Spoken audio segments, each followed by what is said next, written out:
মানুষের শরীরের মতো মনও শক্তি চায়। শরীরের শক্তি আসে খাবার ও ব্যায়াম থেকে, আর মনের শক্তি আসে চিন্তা, অভ্যাস এবং ইতিবাচক মানসিকতার চর্চা থেকে। শক্তিশালী মন মানে শুধু সমস্যা মোকাবিলা করার ক্ষমতা নয়, বরং কঠিন পরিস্থিতিতে ঠান্ডা মাথায় সঠিক সিদ্ধান্ত নেওয়ার দক্ষতা। এই ভিডিওতে আমরা জানবো মনের শক্তি বাড়ানোর 7টি কার্যকর পদ্ধতি, যা অনুশীলন করলে তোমার আত্মবিশ্বাস, ধৈর্য এবং জীবনে সফল হওয়ার ক্ষমতা বহুগুণ বেড়ে যাবে। নাম্বার 1, ইতিবাচক চিন্তা চর্চা করা। আমাদের মন প্রতিদিন হাজারো চিন্তা করে, যার অনেকটাই নেতিবাচক। নেতিবাচক চিন্তা মনের শক্তি কমিয়ে দেয়, আত্মবিশ্বাস ধ্বংস করে। ইতিবাচক চিন্তা হচ্ছে মনের জন্য ভিটামিনের মতো। প্রতিদিন সকালে উঠে নিজের কাছে বলুন, আজকের দিনটি আমার জন্য ভালো কিছু বয়ে আনবে। সমস্যার জায়গায় সমাধান খুঁজুন, নিজের সাফল্যের স্মৃতি মনে করুন। ফলাফল মন থাকবে উজ্জীবিত, চ্যালেঞ্জ মোকাবিলায় প্রস্তুত।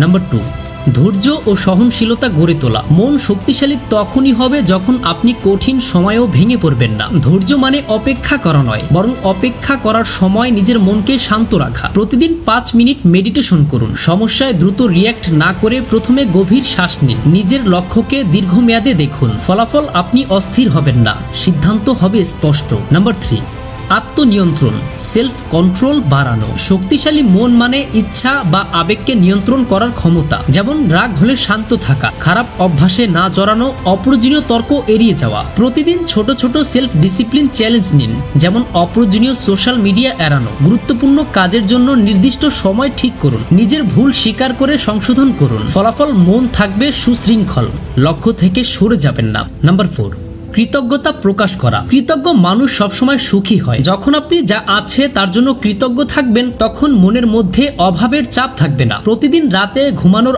আগে 3টি জিনিস লিখুন যার জন্য আপনি কৃতজ্ঞ। অন্যকে ধন্যবাদ জানান, প্রশংসা করুন। নিজের জীবনের ভালো দিকগুলো লক্ষ্য করুন। ফলাফল মন হবে শান্ত, জীবনে সন্তুষ্টি আসবে। নাম্বার 5, চ্যালেঞ্জ গ্রহণের অভ্যাস। মন তখনই শক্তিশালী হয় যখন সে নতুন কিছু করার সাহস পায়। যদি সবসময় কমফোর্ট জোনে থাকেন, মন দুর্বল হয়ে যাবে। প্রতি মাসে অন্তত একটি নতুন অভ্যাস গড়ে তুলুন। নতুন দক্ষতা শিখুন, ব্যর্থতাকে শেখার সুযোগ হিসেবে দেখুন। ফলাফল আত্মবিশ্বাস বাড়বে, ভয় কমে যাবে। নাম্বার 6, শারীরিক সুস্থতা বজায় রাখুন। শরীর ও মন একে অপরের সাথে সংযুক্ত। সুস্থ শরীর মানে বেশি এনার্জি, যা মনের কাজেও লাগে। নিয়মিত ব্যায়াম করুন, স্বাস্থ্যকর খাবার খান, পর্যাপ্ত ঘুমান। ফলাফল মন হবে মনোযোগী, স্ট্রেস কমে যাবে। নাম্বার 7, ইতিবাচক পরিবেশে থাকা। আপনার চারপাশের মানুষ ও পরিবেশ সরাসরি আপনার মনের উপর প্রভাব ফেলে। নেতিবাচক মানুষের সাথে থাকলে মনও নেতিবাচক হবে। যা করবেন, ইতিবাচক ও অনুপ্রেরণাদায়ী মানুষের সাথে সময় কাটান। মোটিভেশনাল বই পড়ুন বা ভিডিও দেখুন। নিজের রুম বা ওয়ার্ক স্পেস পরিষ্কার ও সুন্দর রাখুন। ফলাফল মন সবসময় প্রেরণা ও শক্তি পাবে। মনের শক্তি কোনো জন্মগত জিনিস নয়, এটা প্রতিদিনের অভ্যাস, চিন্তা ও সিদ্ধান্তের মাধ্যমে তৈরি হয়। আপনি যদি ইতিবাচকভাবে চিন্তা করেন, ধৈর্য রাখেন, নিজেকে নিয়ন্ত্রণ করেন, কৃতজ্ঞ থাকেন, চ্যালেঞ্জ নেন, শরীর সুস্থ রাখেন এবং ভালো পরিবেশে থাকেন, তাহলেই আপনার মন হয়ে উঠবে অদম্য। মনে রাখবেন, শক্তিশালী মনই সফল জীবনের আসল ভিত্তি। মন জয় করুন, দুনিয়া জয় হবে।